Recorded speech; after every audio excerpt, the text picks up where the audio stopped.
From a defabricated garden shed in Rockland County, New York, USA, this is Stand Up with Pete Dominic. On today's episode, the top 5 reasons you should probably shave your hands.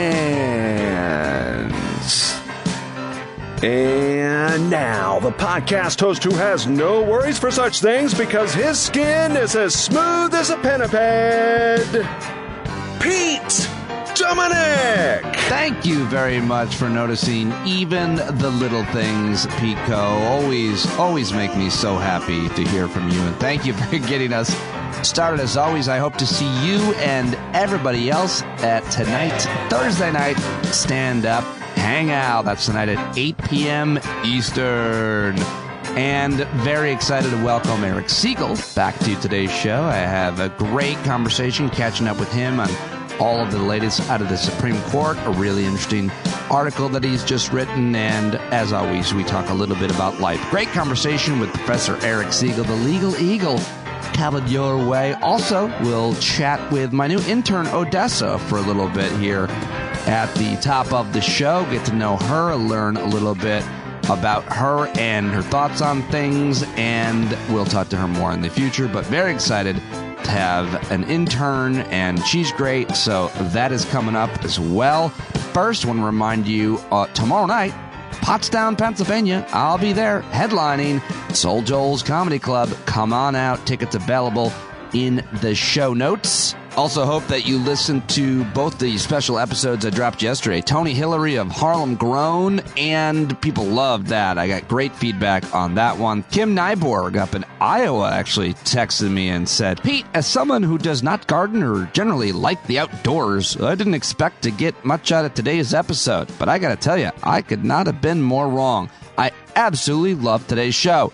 It was one of my favorites. I want to share it with everybody I know. Well, you just did, Kim. Highly recommend my conversation with Tony Hillary of Harlem Grown. And then, of course, a lot of great feedback on the first episode of SUPD Gen Z, which I also dropped yesterday with Lucy Solomon, who I said was a sophomore. She's actually a junior at American University. And I also messed up the location of the fundraiser that she is promoting. It's in Nashville, not Memphis, on January 27th. So listen to both those conversations and let me know what you think. And now it's time to get to, real quick, just a few stories in today's news. First, a tremendous amount of talk about gas stoves, a fake, false controversy because the Consumer Product Safety Commission is warning about the amount of toxic fumes that gas stoves can spew into Americans' kitchens. But the headlines are, a U.S. federal agency is considering a ban on gas stoves.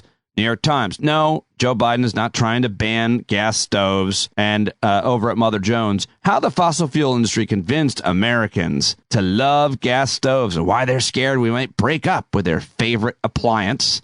So there's a lot to read and learn about that. And hopefully I'll be checking in with Dr. Aaron Carroll next week to talk about the research and data on that and many more issues as well. The other big story yesterday was all of air travel was grounded yesterday for a short period of time. And then later on in Canada, for what experts are saying was a computer glitch, a corrupt file led to the FAA ground stoppage. Officials still trying to figure out exactly what led the FAA system outage on Wednesday, but they've traced it to a corrupt file. And then later, Canada suffered the same mysterious air system outage as the U.S., delaying even more flights. So I'm sure we'll learn more about that in the next couple of days. But sucks if you were planning on traveling yesterday. But I actually trust the good people at the FAA to straighten this out. And hopefully it wasn't any kind of hack or crime being committed, because that would be really, really bad. And in politics yesterday, here is Matt Visor's WTF happened today. Today, in one sentence, he writes, House Republicans approved the formation of the Weaponization of the Federal Government Select Committee. That's the name of it, really? Republicans on the House Oversight Committee also asked the Treasury Department for suspicious activity reports related to the financial transactions by the Biden family. I'm sure they'll come up with all kinds of dirt there. House Republicans also filed articles of impeachment against Homeland Security Secretary Alejandro Mayorkas for his handling of immigration and the border. Of course, It's Republicans who are at fault because they refuse to pass any kind of legislation that would make immigration more comprehensive and work at least a little bit better. George Santos refused to resign despite New York Republican officials demanding he step down over multiple inquiries into his finances, campaign spending, and fabrications about his background. And last but not least, the Supreme Court allowed New York to enforce a gun control law that places restrictions on carrying a concealed gun while challenges play out. So we'll see how those challenges play out here in my state of New York. And that happened after I talked to Eric Segall, so I didn't get a chance to ask him about that. But that's an interesting story to follow as well. And finally, saw this. Car insurance rates to rise 8.4% in 2023. Really? Because everything else wasn't expensive enough. The average cost of a full coverage car insurance will be $1,780 a year. I don't even know what we pay. I should know, but I don't. Anyway, those are some of the headlines from the last 24 hours. And I'll be breaking them down with guests as usual right here on Stand Up every weekday. So subscribe, stay tuned, and hopefully sign up for a paid subscription if you haven't already. Go to standupwithpete.com right now. All right, and before we check in with the great Eric Segall, the legal eagle, I want to check in with and say hello on the show to my new intern, Odessa Son, who is a junior at University of Wisconsin Whitewater campus. And she came to us through my daughter because she and Ava worked together as camp counselors this past summer in Lake George. And I met her there, and she said she was interested in working in radio, and we talked, and we kept in touch, and then we just talked about her doing an internship, and she said yes, and here she is. Say hello to everybody, Odessa. Hello, everyone. Thank you, Pete, for having me.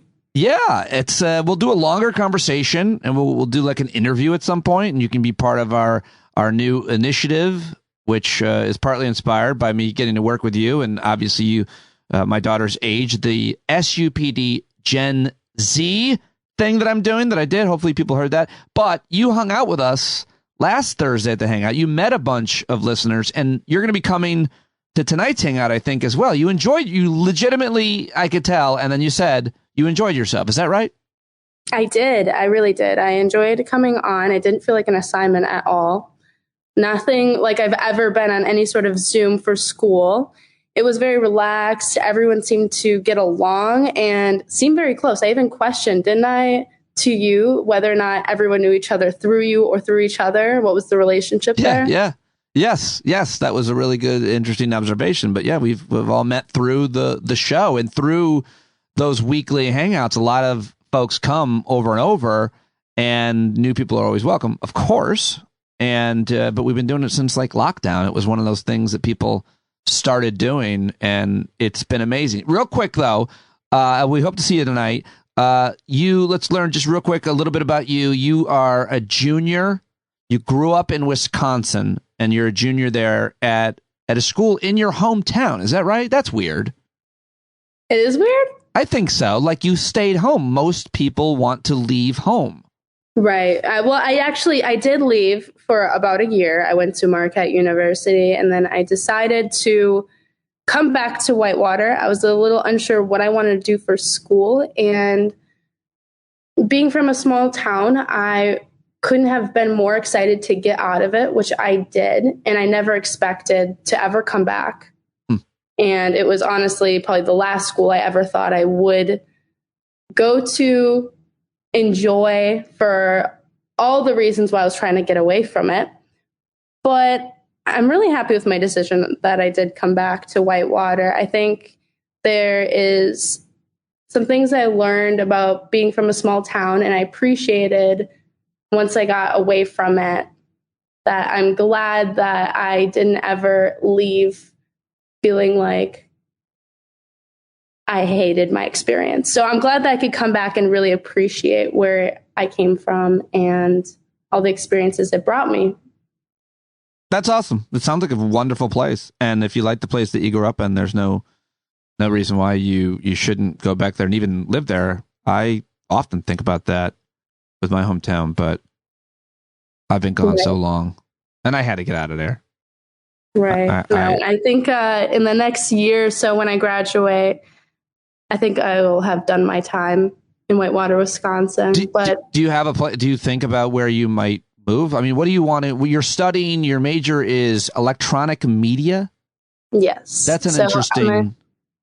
I'm a communications degree with an emphasis on electronic media. So I get to learn audio and video.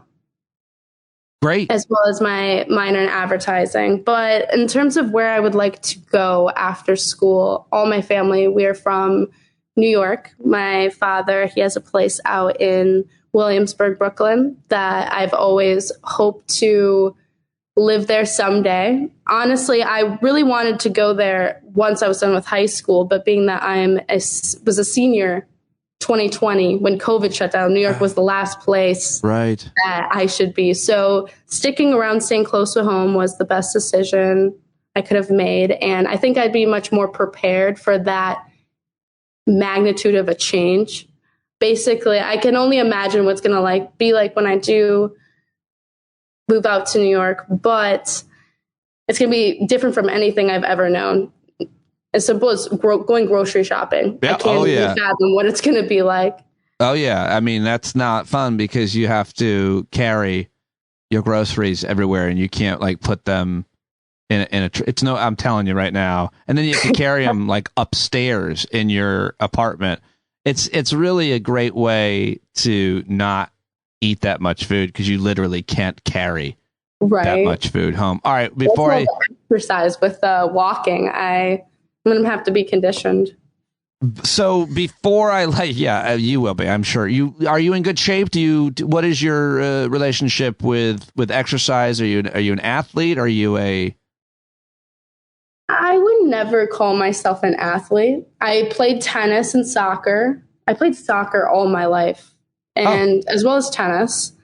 Was always really good at sports, but it was never my focus. I never felt like I completely jived with athletes in sort of my social life. So I kept it as something that I like to do, but I would never have spent any of my extra free time doing it, if that makes sense. What do you like to do? And then I'll leave you alone and we'll do a longer interview. But what are your interests? I mean, it seems like right now I've gotten to know you decently well. We're talking a lot. You started here. Right. We've talked almost every day since for the last week. And you seem like, from what I've talked to, really focused on work and school and stuff. You have a job. You work as a bartender a couple nights a week at a bar out there. But what do you do for fun? Interests? Well, I love to cook. Oh, it's a hobby of mine. I love to go on YouTube. I think YouTube University is love it. One of the best things to take advantage of. And yeah, I love to cook and travel and meet new people, try new things. It could be anything. But as of now, I think once I got a little older in school and I realized what it is I want to do, I've always been someone who's driven by having a purpose. Yeah. And I would say more recently, right around the time that you and I met each other, I realized that radio and podcasts, connecting with people, was something that I was really passionate about. So once you and I met, I felt like this was the perfect opportunity to take full advantage of it. Not every day someone gets to just meet Pete Dominic. Well, I mean, I think that it's the one thing I always tell young people, if there's something that you want to do, right, ask for it. Ask, and that's exactly what you did with me. You're right away when I met you, you were really gregarious. It was great. I like that. I always tell young people to be that way. I was definitely the way that you are, focused, purpose-driven, and asked for what I wanted, to probably a somewhat annoying point to some people, maybe even. But I always asked, and if they said no, that would be fine. But it's great. It's exciting. You're doing great. I'm excited to have you. You want people. Right now, we're going to give out your LinkedIn. If people want to connect with Odessa, she wants to connect with you. If you're a listener to the show, go check her out on LinkedIn, because I don't know. I thought that was for old people, or you're all about when I started talking, I was like, oh, she's going to be into Snapchat and Instagram and TikTok because your age. And you're like, right. I do LinkedIn. I'm pretty, well, pretty much into LinkedIn's LinkedIn. relatively new to me. And it actually would be really surprising to you to know how many students are on LinkedIn. When I was at Marquette University, it was something that our professors really pushed on us. And then when I came to Whitewater, maybe it's because I'm not a business major that they didn't find it as important to encourage us to get on it. But it's the best way to not even just connect for job opportunities, but to meet people. It's an amazing tool, and I'm still learning how to use it. But yeah, LinkedIn, now that I have this internship, it's the perfect way to plug it and show everyone what it is I'm doing and passionate about. You are going to make me huge on LinkedIn. You've taken over. You're going to take over all my social media accounts. You could destroy me. You could you could tweet anything you wanted. You could just put a Hitler mustache on me. You could tweet, I love Hitler. Like, you could make me like Kanye. I mean, you really could end my entire career and destroy one of your close friends, my daughter, your friend's life. So I hope that you'll be... I really could, but I think I'm going to pass on that. It'll be bad for your internship. I don't want to, for no other reason other than that. I think it'll be bad for your internship, is what I think. Right. All right, well, I look forward to becoming a monster on LinkedIn. Thanks to your help. Before I let you go, what do you want to say about how great my daughter is? Because she brought us together, and let's just brag on her. She's a high school senior. You're a few years older than her. What are you even doing hanging out with this young person? Right? Not Actually, cool. I don't even know if I told you this, but if I did already, I've never been the older friend in a friendship. I've always been the younger person. So that was relatively new to me. And it was really cool having that sort of influence on somebody, being able, when they're talking to you about what it is they're going through, I know exactly what it is and how to respond to it in a way that she would understand. But no, I loved Ava. She stuck out to me and a few other of the girls that we became really close to. She's creative, she's confident, and she reminds me of myself in a lot of ways that I admire. That she also is big on LinkedIn? Right. That she probably doesn't. I bet you she doesn't know what it is. All right, wait. That just made me think of one more question that actually would be really interesting for you to weigh in. I think listeners are divided, and this is, I think, a somewhat fair thing to be divided over. So, but you're an insider on this specific issue.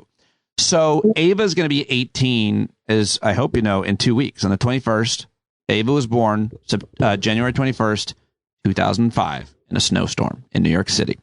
And she's going to be 18. And in February, we have agreed to allow her to travel to Barcelona. I think is how it's said. Barcelona alone. She's traveling to Spain alone to see a guy who you know because he worked with you. He, too, is a counselor at camp. And a lot of parents out there are aghast that Val and I are allowing this. And we had a long discussion about it. And I think it's probably worth mentioning that, he was vetted by the camp, meaning he had to apply. He had to go through it. He speaks 2 languages. He's 22. He's Ava and him really felt for each other, obviously, as you know, over this, month or more. And so what do you think? Obviously, you're going to support her, but what do you think of the idea that these parents are allowing their 18-year-old to go to Spain to see this guy? And would your parents let you? And what do you think of a person her age doing this? And specifically, to visit a friend, specifically a guy who she really likes, who really likes her. And he's a good guy, right? You said so. I don't know him. I trust her. How I would respond to that is my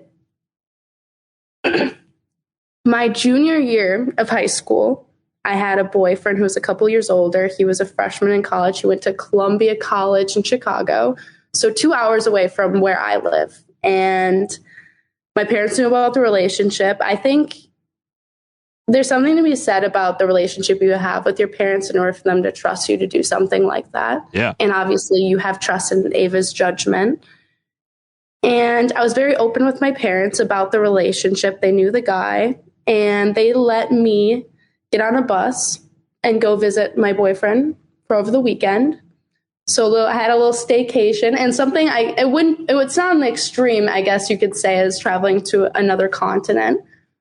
But I think life is full of experiences, young, old, and I'm so grateful that my parents let me do that. It just showed that they trusted me and they had confidence in myself. And it was one of the first times that I really felt like I got to not only see a different part of the country, but also experience it by living it through another person, whether that's romantic or platonic. So I completely support letting your child go through those experiences and be as independent as possible, because you don't want for them to be completely on their own for the first time, never have done any of those things. I'm pretty radical on it. I always have been. I've pushed the girls out of the nest from a very young age as much as possible. I'd let them go if they were 14, because I actually think most people are good. Most strangers are good. And I also think you have a phone. And I know that young people did this kind of thing long before there were phones. And lastly, I think there's a gender dynamic. Like if you said, oh, an 18-year-old guy is going to visit his girlfriend, I feel like people would have less concern about that. And maybe that's fair. Maybe that's fair because of, sexual assault issues that I think, are more dangerous, generally speaking, for women than they are for men. But I think that if you do a thing like this, Odessa, if you are a young person and you do this, you become so much more confident and so much more understanding and so much more empathic, and you develop so much quicker and more maturity in a fast period of time, going to another country, another culture, another language, another religion, whatever, and immersing yourself. And in this case, she's got a guide. She's got a guy there, a guide, and a guy there is going to take care of her. So I'm just not worried. And I think also, selfishly, it creates a better, I think you said this, stronger bond between us and her because we're trusting her to do this. And I think it's a great thing for everybody for that reason. So rant over, but those are my feelings. I was gonna look back on this like I did, and sometimes I think to myself, wow, a lot of my friends, not only would their parents have not let them have a relationship with someone older and far away, much more ahead in life than I was. So not only am I grateful that my parents let me discover and find myself and not try to dictate what my relationships should look like because they're socially acceptable. But I look back on those experiences and they're some of the ones that I enjoyed most in my youth. Well, and I'm still young, but my high school years. Yeah, no, I'm so glad to hear that. It sounds like you've had a lot of experiences for someone your age, including the camp experience, which was a really amazing thing to do because you weren't just a camper, you were actually a counselor. You know that right. Ava got in trouble for like leaving the kids at one point. This summer? Yes, I heard all about that. For like 5 minutes, go find another kid. Like she wasn't shirking. Things happen, but mostly she was, I don't know if you were present for that, but that was a pretty. Yeah, I was present for the math and Right. All right, Odessa, we will see you tonight, hopefully at the Hangout, and you can link up with her and LinkedIn, because apparently that's where it's at. And we're all very excited about the impact that you're going to have on the show and being a part of our world. We're very excited. You're the first intern, so you've got a lot of pressure. Thank you, Pete. See you tonight. Pressure. No pressure on the pressure, right? Right. We'll see. And you do know there's an HR department that you can report me or anybody else to. Right. They are there Thursday night. Was Kimberly her name? Karen. Karen is the head of Karen, our right. fake HR department. And that was drinking. I think the HR department was actually drinking at the Hangout. They actually were drinking. They were enjoying their extracurricular. Yes, that's what we do. On Thursday nights, anything goes. We will see you there. Thank you, Odessa. Really looking forward to this. Thank you, Pete.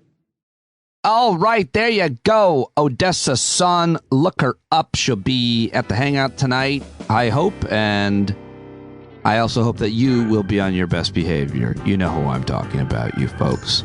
All right, let's get to my guest on today's show. It's Professor Eric Segall, the legal eagle, the con law scholar from Georgia State University, the host of Supreme Myths podcast, which is back. He gives us a preview of his upcoming episodes and season of that podcast. Of course, the author of a book with the same name, Supreme Myths, as well as his most recent book, Originalism as Faith.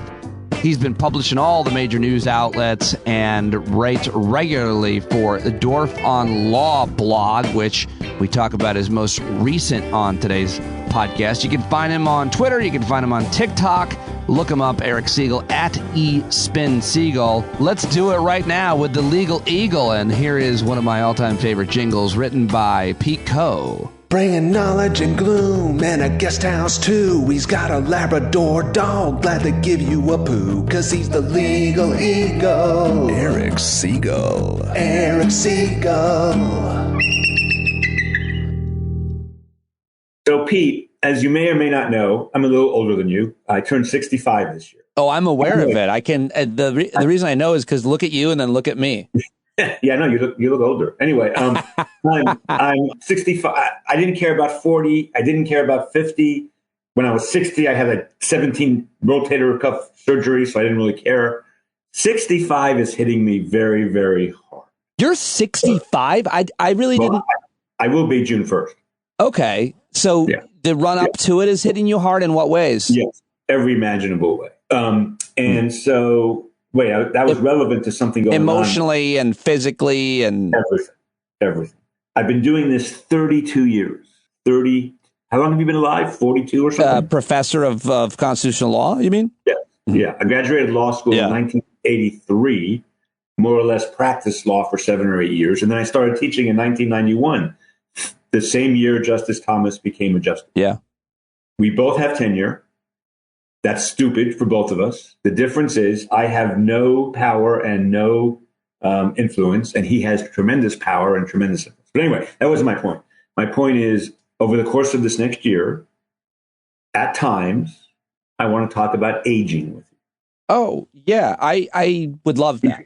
You can be my therapist on air. Well, I won't. You know, I don't think. I think that. But what you mean by that is, I'll listen. But I won't have a lot of advice for you. But it'll be I think that every person should have someone that's a little older than them. And let me just be, gender specific. I think every man and every woman should have someone, a really close friend that's older than them, that can talk with them really honestly and openly about the aging process and everything that comes along with it. And you've always done that with me. I tease you a little bit about it, and I like to think that I'll take that as a good sport when I'm your age and some young buck like me takes the piss out of me. But what makes a buck? Well, and I mean, I think that if you don't know, then that's pretty much all you need to know. Then you're probably not a buck. You're not a buck. If you don't know what, you're not one. So here's the thing: I'm definitely not a young buck, but I'd like to think. So I was just having a fight. Literally, this is real time. We're taping this at 5:39 on Tuesday. I'm assuming it'll air Wednesday or Thursday. In the last 20 minutes, I have had to defend my view that Justice Scalia was a terrible, terrible, terrible man, that everything about him is mythology, that the Scalia Law School should be ashamed of itself for naming it the Scalia Law School, that Harvard should be ashamed of itself for having the Scalia chair. In that sense, I think I'm a buck. But I'm not a young buck. Why you think you're a buck? Because you are kind of an outlier somehow with that opinion about Scalia, which, by the way, you've always had. Yeah, that's because he always has been a complete asshole. Yeah, I saw what was going on Twitter. Is it that where it played out? No, it's worse than that. It's on our the very first time I appeared on your Sirius XM show on the POTUS channel in 2010. I said to you that I belong to a very nerdy constitutional law listserv thing. Oh, it's on a listserv? Well, it's like a thousand law professors talking to each other. I'd love to see that debate. I mean, I know how you feel and what you said about Scalia, and how you feel and have said has completely brainwashed me into full agreement. There's nothing I would. Well, I mean, you can just. I once wrote a piece for Dorf on Law called "The Mythology." Yes, it's one of your finer pieces. I was very influenced. Yeah, go ahead. But the reality is, he did compare homosexual conduct to murder. The reality is, he said he didn't really care if there were blacks at the University of Texas or not.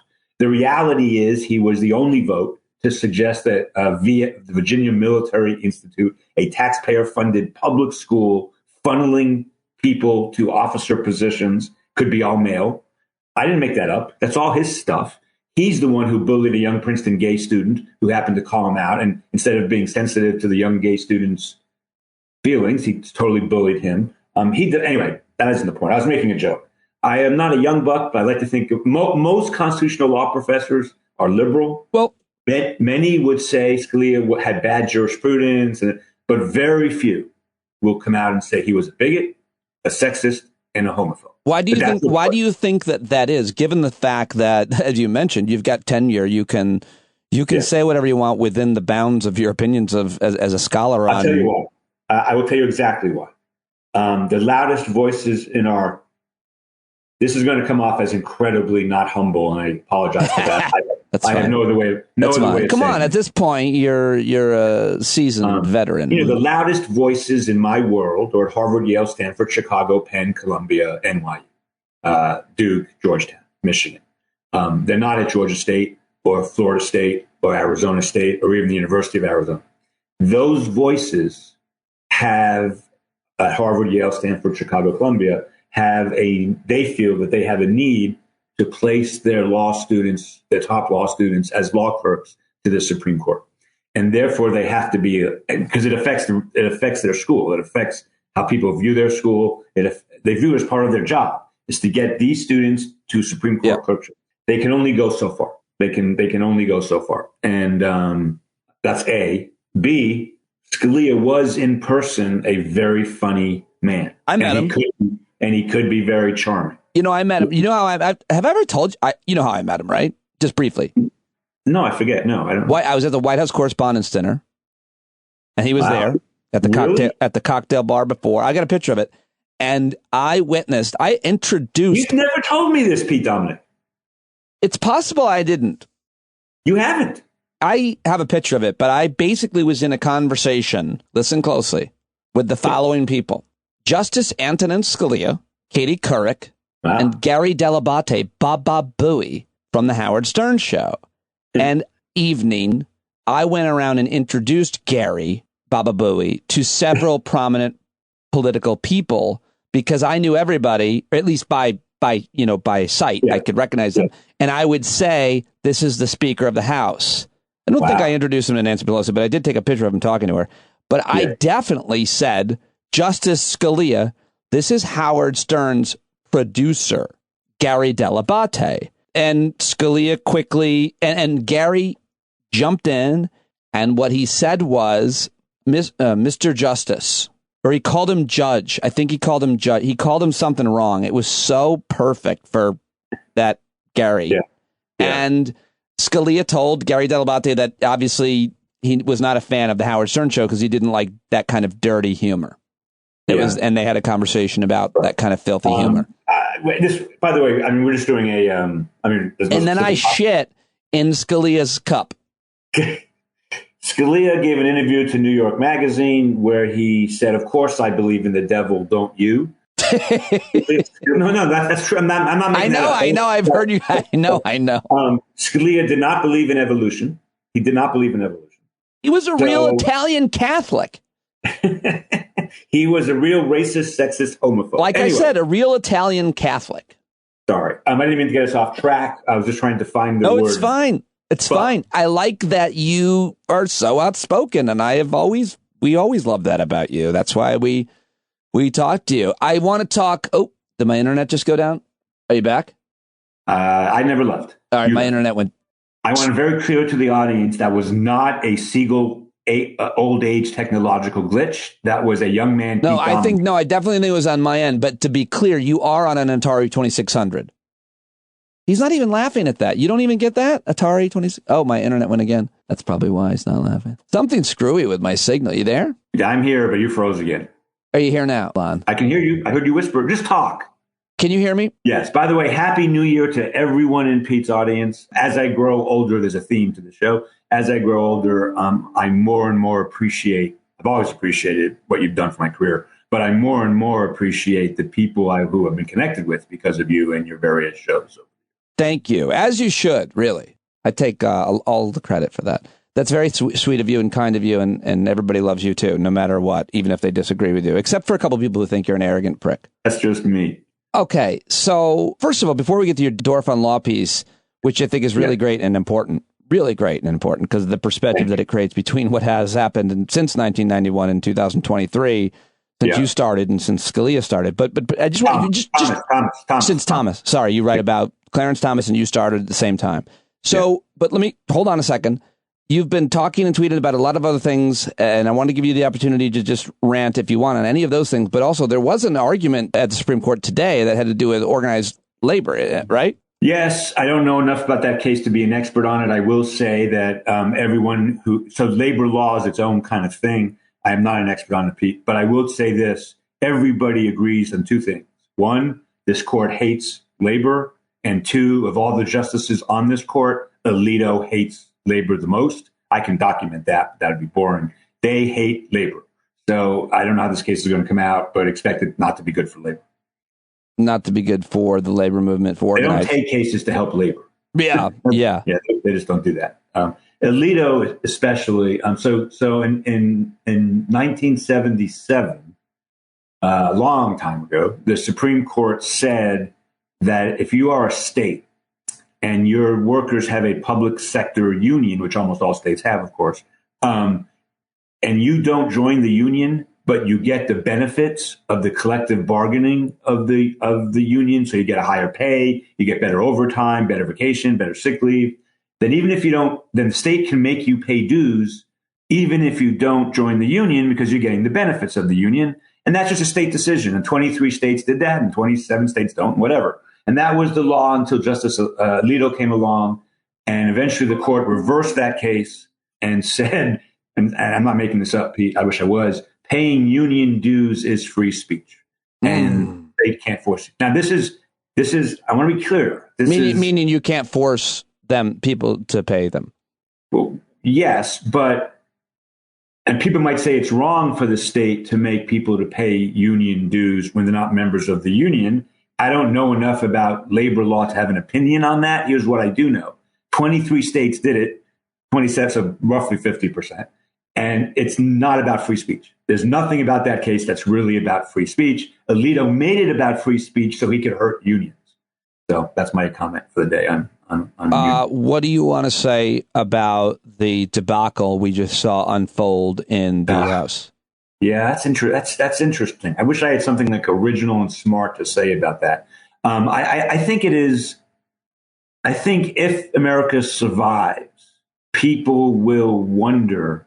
I mean, Kevin McCarthy is like what, 3 standard deviations to the right of Mitch McConnell? Maybe. I mean, it's hard to it's hard to measure, but certainly, yeah. Well, it's a different. It's the Senate. No, but I mean, he's uber conservative. He's crazy. I mean, he was part. I mean, whatever his role was in January 6th, it was not a good role at all. And there are 20 nuts in the House, far to the right of him. How is that possible? How have we? I honestly I bet you'll agree with this, but I don't think you could pin down a guy like Kevin McCarthy's politics because as Matt Gaetz, who is a demon, as Alex Jones would say, rightfully said that his entire career, Kevin McCarthy has been selling shares of himself. And that's perfect because he doesn't stand for anything. So when you say where he is on the political spectrum, he will go wherever he needs to go. He has zero principle or I think it's worse than that because January 6th, I mean, I don't know. Fair enough. But I do think he sides with the far right, or at least he sees this as hold on. I mean, this is just one example to demonstrate the point I'm making. He called out Donald Trump over the insurrection because he was terrified. He was there. He was a witness to the crime. Then he went to Mar-a-Lago to make nice. Exactly. When he realized after a week or so that Trump was not losing his influence as a result of a fucking insurrection, he then changed his mind when he was at the center of the victim of a crime, meaning he goes wherever the power he thinks he can maintain power. And so here's a possibly originalist point. Original point, not originalist point. Right. Well, it's both. It's both an originalist and an original. I'm interested to hear now. And this did go over well on Twitter with almost everybody. So the way the media covered this, I thought, was shockingly horrific in many different ways. But here's one, Pete. Obviously, a House controlled by Democrats with a Senate that is barely Democrat and a president that is a Democrat is a different government than the Senate and the president we have now, and the House of Representatives controlled by Republicans by 6 votes, whatever it is. That's a fair statement. However, the reality and truth is the House can't do anything. The only thing the House can do is obstruct. It can't pass any laws because any law the House passes has to be approved by both the Senate and the president, or if the president vetoes it, then 2/3 of both houses. The reality is, of course, we can't even get reasonable legislation through the Senate because of the filibuster. Nothing is passed. No law is going to pass the House that's going to make a difference to this country in terms of it being really conservative, because the Senate and president won't let it happen. Right. And now I am not understating at all, and I made the point. Their obstruction and they will blackmail everybody about the debt, raising the debt limit. We can't default. If the United States defaults, the world goes into terror. They may do that, and that would in fact be terrible. But I wish the media had been a little more honest about the stakes. See, the media wants to portray it as this war of, this war inside the Republican Party and all this stuff. It's really not that important. I mean, because what was going to get done anyway? What was going to get through the Senate? What liberal agenda was going to get through a filibuster Senate? So this was all made for TV stuff, Pete, in a lot of ways. It was really made for TV. This all could have happened in 1923. Would have been, and what did happen in the 19th century.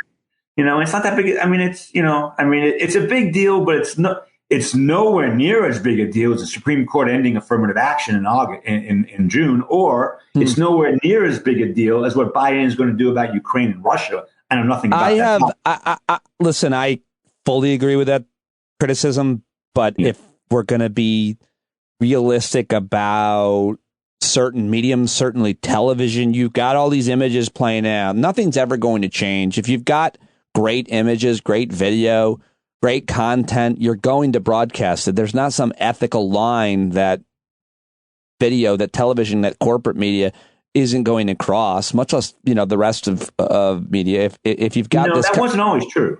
I mean, but just to be clear, just to be even more clear, what happened in the House is not nearly, this fight over the speakers, not nearly as important as you say as affirmative action. One affects people's lives far more importantly, or some of your other issues or examples you could give, but you can't put that on TV. The Supreme Court, you can't even, as you've argued for years, now I'm making your argument for you, they allow the Supreme Court to be televised, then maybe that issue would have gotten a little bit more ground, but there's no images. I made a mistake. I shouldn't have used the Supreme Court as an analogy or as an example. It's bad. It's just bad. What's happening in Ukraine is world changing. Like, that's a world changing event that affects the whole world, could potentially affect the whole world. And it's very, very serious.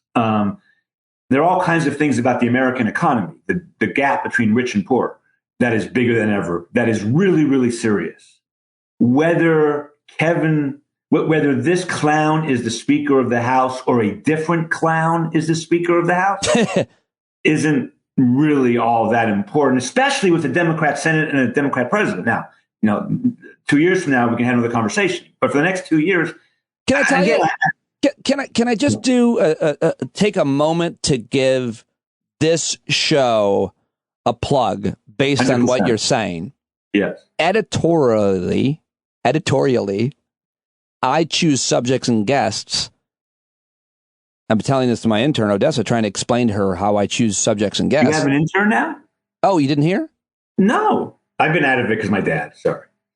Ava's, well, I know about that. Maybe everybody else doesn't. You want to say? So my dad's been just not healthy. So. Your dad is 93, and it's been really tough time, to say the least. We'll talk about that some other show, Pete, but I do want to talk about that at some point. So, I appreciate that, and we will anytime you want, as a matter of fact. But so my intern is a friend of Ava's from camp.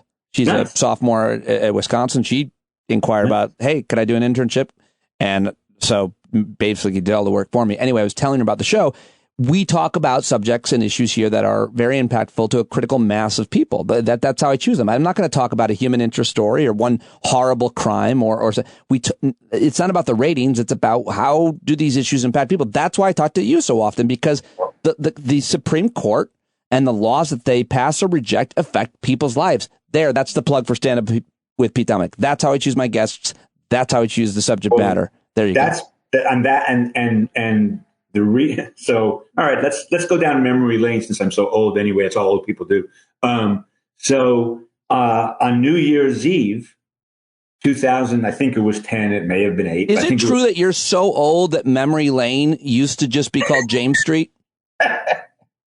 Used to be called Penny Lane. Now it's memory lane. Well done. I was on hold calling into your show, and I went into the house. Lynn was making dinner for our babies at the time. And I said, you know that show I told you about where the guy only has experts on, occasionally comedians, but mostly experts, and really tries to get to both sides of an issue and gets down to the nitty gritty of stuff, and it's not all fluff and it's not that. I'm on hold with that show. Should I come in the house? Should I hang up off of hold and come in the house? Or should I stay on hold and go to my car and do the show?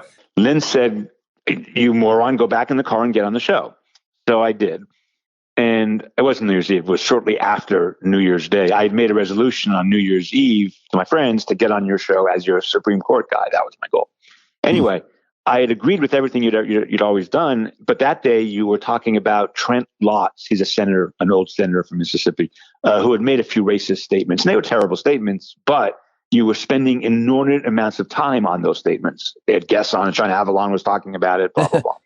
And I called in to say that Mississippi, Trent Lotz State, has so many serious racist problems, disparities in pay, all kinds of things. And the time you spend talking about Trent Lotz's couple racist statements should have been spent, if at all, on how bad racism is in Mississippi on the ground where it affects real people. And I was pretty harsh. I came on saying I love your show, and you said, you're right. I spent like hours on that, and I don't know why I did that. And you and I have been friends ever since. Yeah, I know why I did it though. Now, it's what we're talking about now. It's the idea of building an audience by being provocative, by talking about things that are, in this case, easy. In that case, it was easier for me to talk about that. Was someone like you calling in and giving context and color and commentary and historical perspective. I was like, hey, man, is there any way you can call back tomorrow? And therein lies our relationship, and we've been doing it ever since. So let's get to... Actually, that's not. Hold on. I'm going to interrupt you. Okay, go ahead. We were going to talk about a piece on Dorf on Law that I wrote, and maybe we'll get to it, but I actually want to shift for a second because I didn't know this was going to happen. A very interesting thing has happened in the last day and a half, Pete. The South Carolina Supreme Court, State Supreme Court, South Carolina, where my understanding was there was rampant sexism in the 1960s. It's not still today, but certainly then. They found a state constitutional right to abortion in the South Carolina Constitution.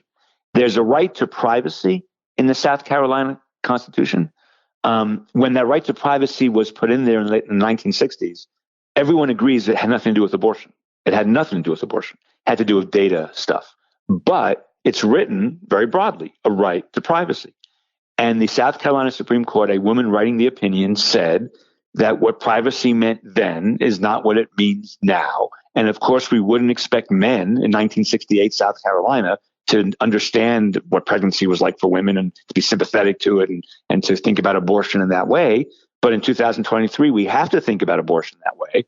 And they wrote an amazing opinion, both anti-originalist and pro women's control of their own destinies opinion. That's happening in South Carolina.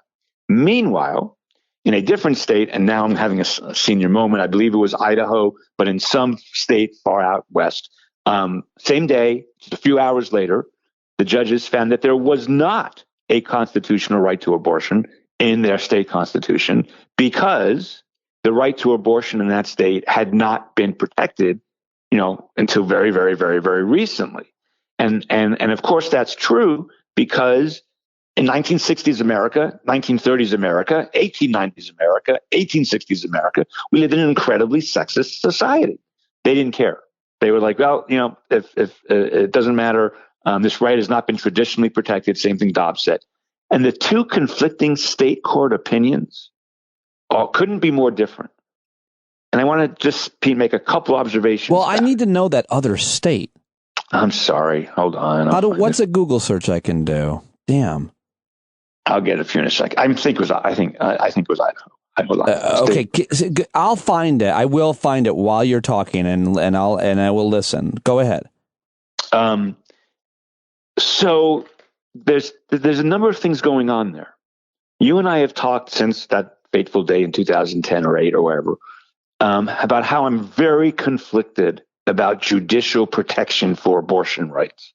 I'm for abortion all the way. I would put it in the Constitution. I would make it, I would amend the Constitution. Say women had the right to terminate their pregnancies until viability. That's Segal's method of dealing with this issue. Of course, that never happened. But I'm very nervous and scared about federal judges doing it because we can't fire them. We don't hire them. And I don't believe the U.S. Constitution as such protects abortion. And I'm more concerned about, and always have been, the backlash, which in fact happened. Well, that's a big statement. You've said it so many times, maybe you've forgotten to underscore it, but that you don't think the Supreme Court protects abortion. I don't think our Constitution... the Constitution you just said. Protect abortion without it protecting all kinds of other things that I don't agree with. That you don't agree with. That I don't agree with. So I could do what everybody else. That sounds holier than thou, but how I'm almost 65, I can do this now. Most people are just going to get to the results they want. I try not to do that. I try to be a principled constitutionalist. Right. Yes. I try hard. And that's why we love you. It is Idaho. Right. Idaho's Supreme Court upholds abortion bans. South Carolina Supreme Court bans or nixes 6-week abortion ban. So these two conservative states, red states, Supreme Courts, made different decisions on abortion bans. Yes. And around the same time. Yeah, a couple hours apart, I think. I want to make several points about this for your listeners, especially your loyal listeners who have heard me for all these years so nicely and been so supportive of me. I do think, I think a strong argument can be made that there should be a federal right to abortion for women in every state. And I wish Congress would pass that law, and I would vote for that law tomorrow, or I'd vote for a constitutional amendment. I would, because I think it's just part and parcel of being a human being that you get to control your own destiny if you're a woman, and your destiny means your body and your life and your family and so on. So, I believe all of that. Yeah, and of course, I also know that you are as feminist as a man can be, and you have been my guide and teacher, as is your wife, for years on that journey. Go ahead. But I've never thought 9 lawyers or 5 lawyers, and Roe versus Wade was 7 lawyers, Casey was 5 lawyers, sitting in Washington, D.C., should dictate that result to Idaho and South Carolina and Montana. Getting there democratically, I can live with. Getting there through a constitutional amendment, I can live with. I just don't think these Yale, Harvard lawyers in D.C. should be making rules for the whole country like that. The fact that Idaho and South Carolina disagree on this, the fact that South Carolina judges found a right under South Carolina state law for this, suggests, that I may have been more right all these years than other liberals and progressives gave me credit for. Mm-hmm.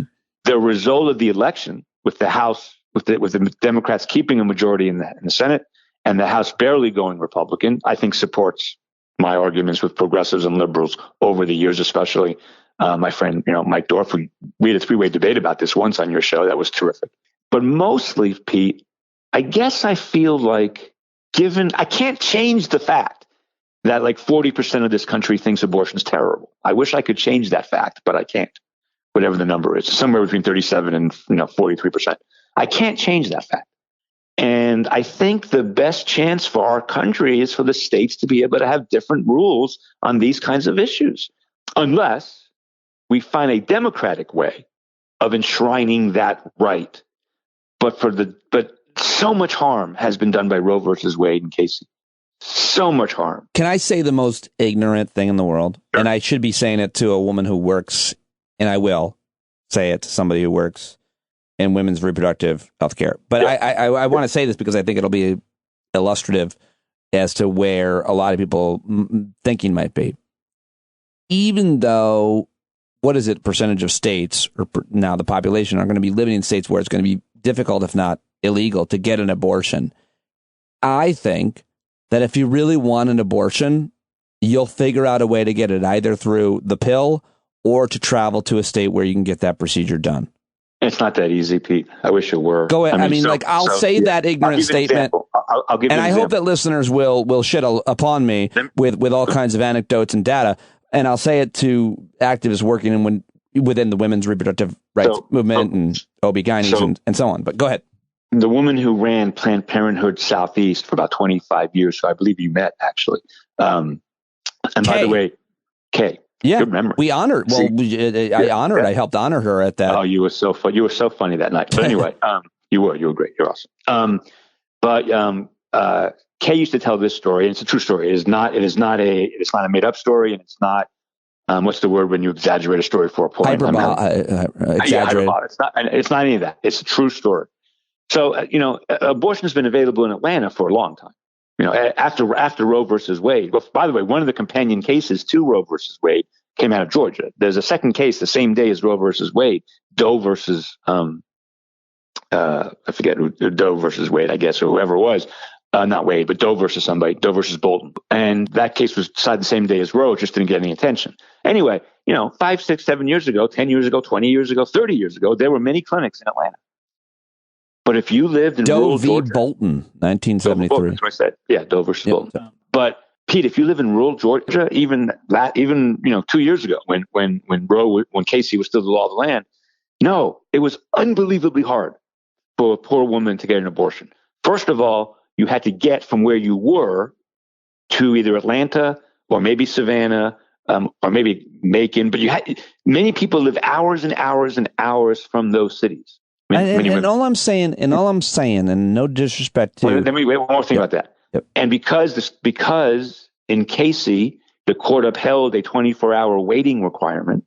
Pete, if you're poor and you can't afford a hotel, which is true for many poor women, then this 24-hour, sometimes 48-hour waiting requirements made abortions unbelievably hard to get for poor women.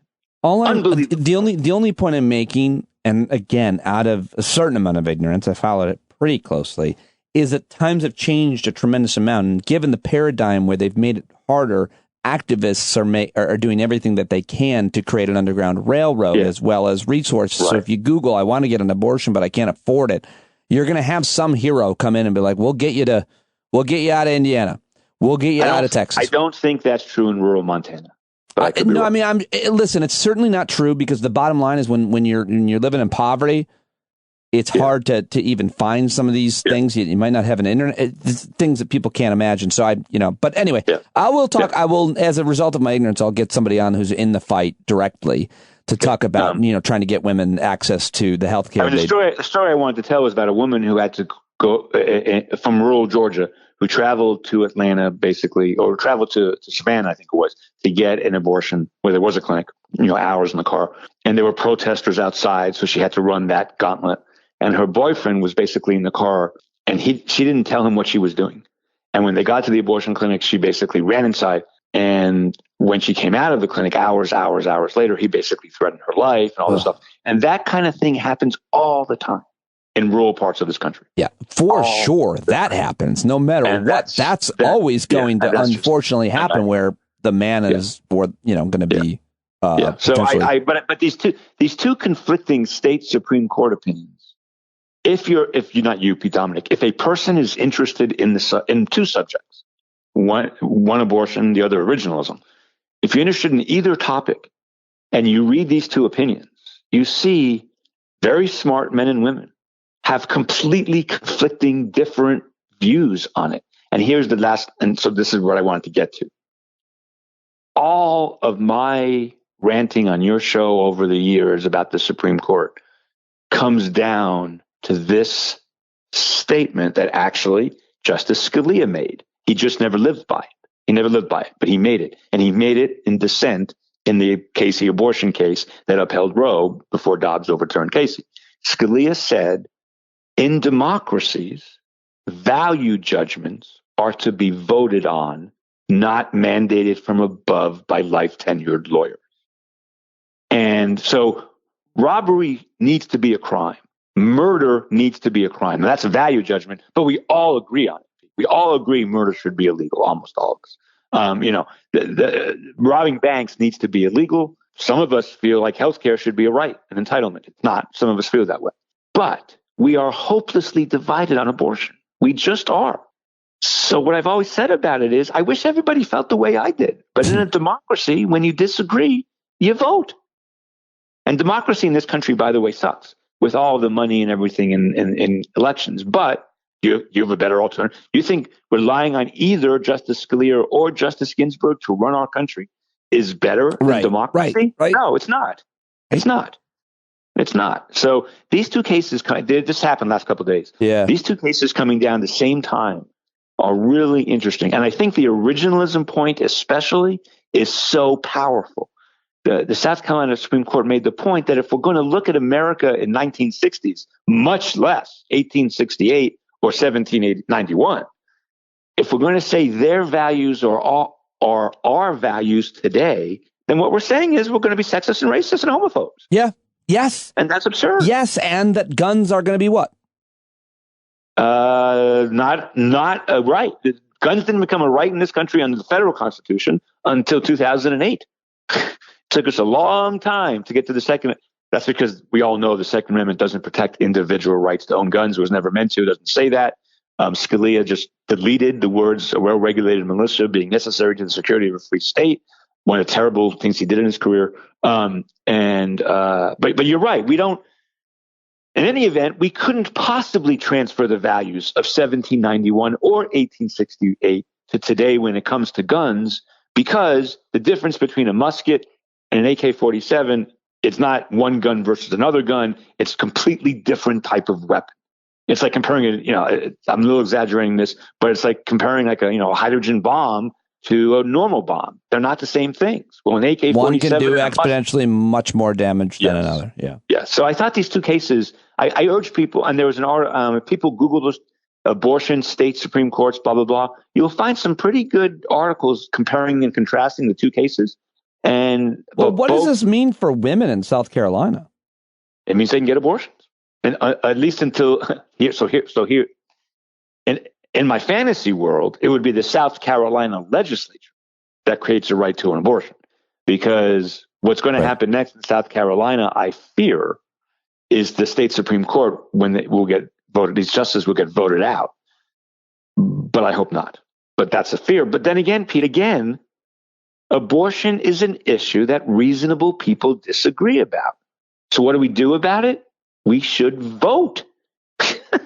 That's what democracies do. Now, there are some things we don't vote on that we all agree. I don't know about that. Do reasonable people disagree on abortion? Should we vote on it, or should we trust medical experts and people who are experts on the women's reproductive system?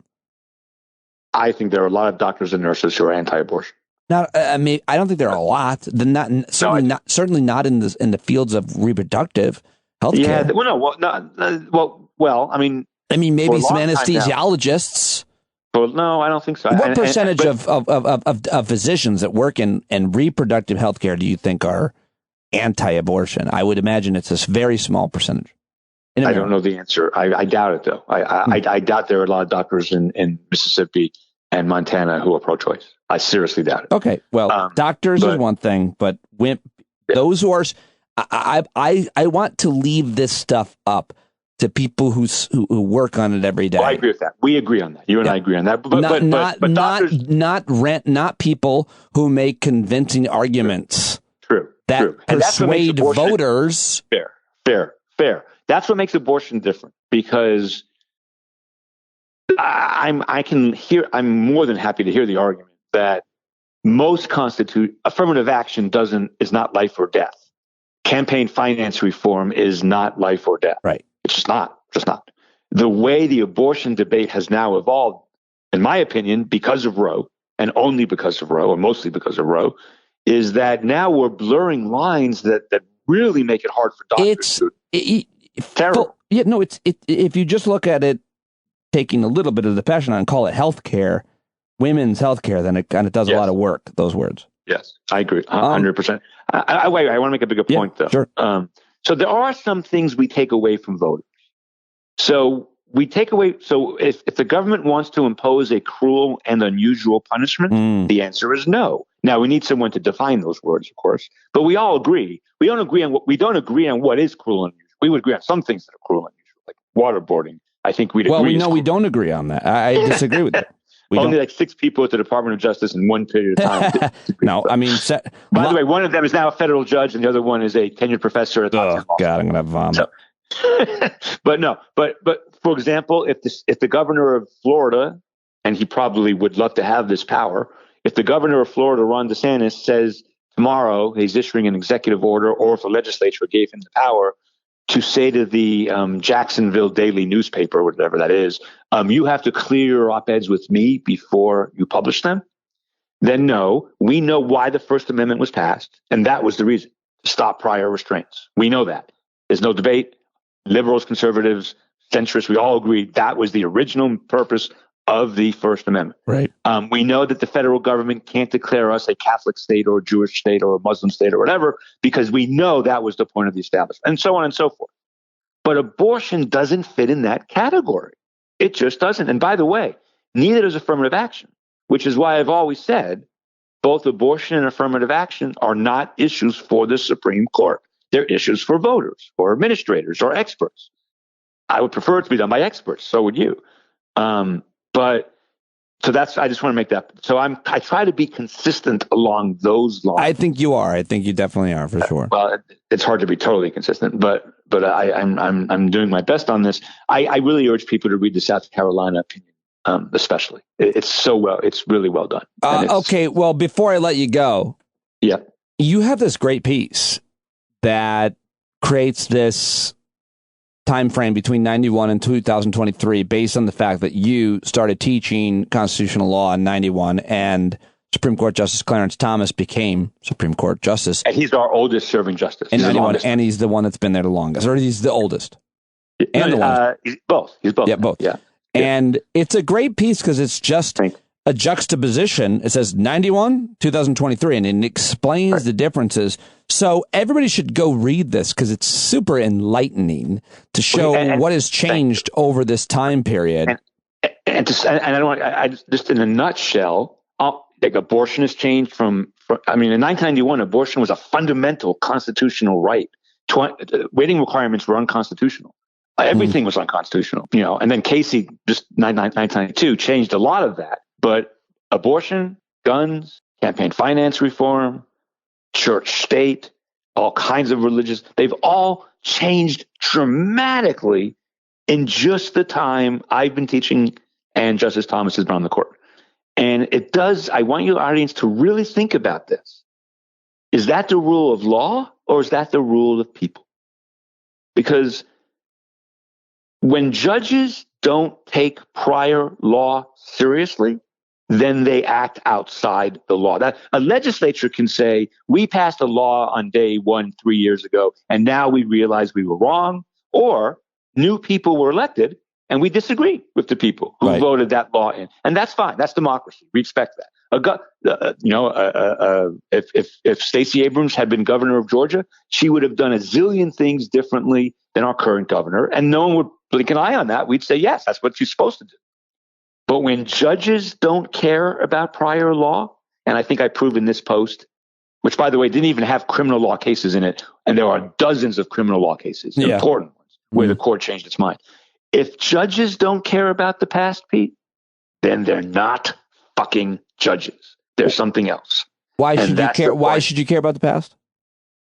Judges care about the past because judges are not, they're supposed to look at prior positive law, meaning text, history, tradition, and most importantly, case law. And there's a maxim, Pete, about the rule of law that's like cases should be treated alike. Similar cases should be treated similarly. It is a core component of the rule of law. But Justice Thomas has even said it. That's the amazing thing. Thomas has said, if a case is wrong, we should reverse it. unless there's been great reliance, which he defines very narrowly. If we think that court was wrong, then we should reverse that court. Well, that's not how judges have acted throughout history. Or that's not how judges should act. And most lower court judges don't act that way. They take prior law very seriously. Right. But unlike every important issue your audience cares about, especially if we say that this June affirmative action is going to be outlawed, which it's going to be, so put that in. Unlike every major social issue, the law is different today than just 32 years ago. Right. And you illustrate that so well in this piece. And the text of the Constitution hasn't changed. And there's been a 27th Amendment, but it's never litigated. So it's the same Constitution. And it's not like we have new historical discoveries. We found some smoking gun of a document that says, yes, money is speech. No, we didn't find that document. Or that says, yes, a well-regulated militia didn't really mean a well-regulated militia. We haven't found that document. It doesn't exist. So with no change in historical analysis, really, and no change in text, our most supreme fundamental law, I'm ranting now, on our most basic issues, abortion, affirmative action, guns, money in elections, and then all kinds of criminal procedure protections as well. All of that changes when the justices change. And that's why they're not judges. Because that's not how judges are supposed to act. They're supposed to only reverse prior law when there's a really strong reason to. And that's not how the Supreme Court acts or has really ever acted. And so since I've been on your various shows for so long, it really ties back into that point.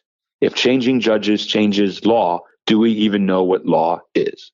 And when it comes to constitutional law in this country, Aaron Chemerinsky, the dean of Berkeley Law School and probably the top 5 most famous law professors in the country today, said it in 1989 in Harvard Law Review. He said, constitutional law is the aggregation of the personal preferences of the justices.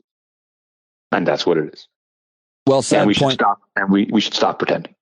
We should stop pretending that. Read this piece, Endorphin Law. Also, Supreme Myths, the podcast, is back. What do you want to say about the upcoming season? So this week I have an expert on the religion clauses. So we talk a lot about religion and free exercise clause and all of that. What I'm going to try to do over the next few months is I've only had one of these, is have debates. So I once had a debate about the unitary executive between a originalist law professor who believes in the unitary executive and a more progressive law professor who doesn't. And it was really fun to do. So I think I'm going to try to get more debates with 2 other people and me kind of moderating. We'll see if that works out. And then I'd be curious what the reaction to all that is. But that's my goal. My goal is to have a bunch of debates. We'll see how it goes. Excellent. Folks will love that. And check out Supreme Myths, the podcast. And thank you. Thank you, my friend. I appreciate you very much. I appreciate you too. All right. And there he goes. One of my closest friends, Eric Segall. Love him to death. Love him so much. At eSpinSegall on Twitter. Go say hi to him and to go listen to his podcast. Subscribe to that. Get his books. Read his blogs. And that's all I've got for you today. Thank you to Odessa Son, my intern, doing a great job. It was great to talk with her a little bit. And hopefully she'll see she'll be joining us tonight at the Hangout. Hopefully you'll be at the Hangout if you're a subscriber. If not, what are you waiting for? Get the invite. Join the community. StandUpWithPete.com right now. And tomorrow night in Pottstown, Pennsylvania, Soul Joel's Comedy Club. Really looking forward to that as well. If you're in or around Southeast Pennsylvania, come on out, folks. All right. That's it. That's all I've got for you on today's show. Look forward to talking to you tomorrow. Maybe I'll see you tonight. John Carroll, take us out, brother. I think you're driving wheels been leaking grease. Boy, you better stand up. Stand up. Well, there's a whole lot more of us who know us right. They'll keep right on ignoring us if we keep sitting tight. You got to open up the window to let in some light. You got to stand up. That's right. You got to rise up. You got to stand up. You got to stare the devil straight in the eye. We got to let him know it's his turn to go. See it clear and all you hear is a lie. So get up off of your butt, get down off of your fence. Even if it ain't a very friendly audience, well, they'll begin to listen when you start making sense. And you stand up, stand up. No need to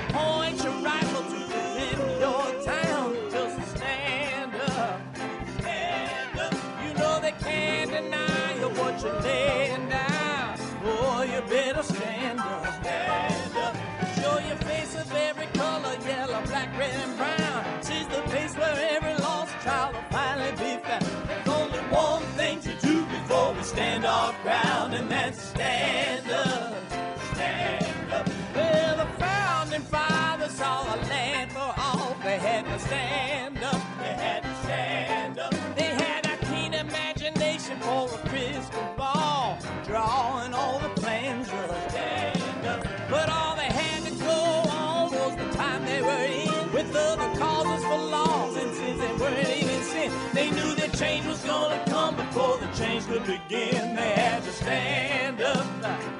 All right, they had to stand up. We got to stand up. We got to look the devil square in the eye. We gotta let him know it's his time to go and make it clear when all we hear is a lie. Why you lying awake wondering where the money all went? It'll be the cost of freedom that'll go unspent. You can see him flee the scene of that experiment if you stand up. All right, we got to speak up. We got to reach up and raise your voice in every way you know how. Don't be toes up. You got to show up. Ain't no better time to do it but now. No need to pledge allegiance to no wanton tribe. Rise up and show obedience to the voice inside. And listen well and it'll tell you not to run and hide. It says stand up. Stand up. Got to stand up. Ooh, come on, just stand up. Everybody got to stand up in the darkest hour. Stand up. People got the power. Stand up. Come on, come on, come on. Come on, come on, come on. Come on, come on, come on. Stand